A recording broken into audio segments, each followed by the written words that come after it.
ભરૂચની ઝઘડિયા જીઆઈડીસીમાં આવેલી બિસ્કિટ બનાવતી જાણીતી બ્રિટાનિયા કંપનીના કામદારો પગાર વધારા સહિતની માંગને લઈને છેલ્લા 9 દિવસથી હડતાળ પર ઉતર્યા છે। 300 થી વધુ કર્મીઓએ પગાર વધારા સહિતના અન્ય પડતર પ્રશ્નોને લઈને હડતાળનું શસ્ત્ર ઉગામ્યું છે। ત્યારે કામદારોની વહારે સાંસદ મનસુખ વસાવા અને ધારાસભ્ય ચૈતર વસાવા સહિતના આગેવાનો આવ્યા, છતાં પણ પ્રશ્નોનું નિરાકરણ ન આવતા આગેવાનો કલેક્ટર કચેરી ખાતે રજૂઆત કરવા પહોંચ્યા હતા। અહીં વિવિધ માંગ બાબતે કર્મચારીઓ દ્વારા રજૂઆત કરવામાં આવી।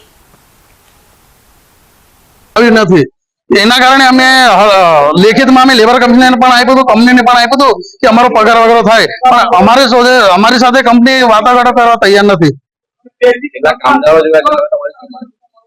અમારા જોડે 311 કામદારો જોડાયેલા છે અને અમારી માંગણી એ છે કે જો અમારો આ પગાર વધારો સંતોષ થાય તો અમે આગળની હડતાલ અમારી ચાલુ રહેશે।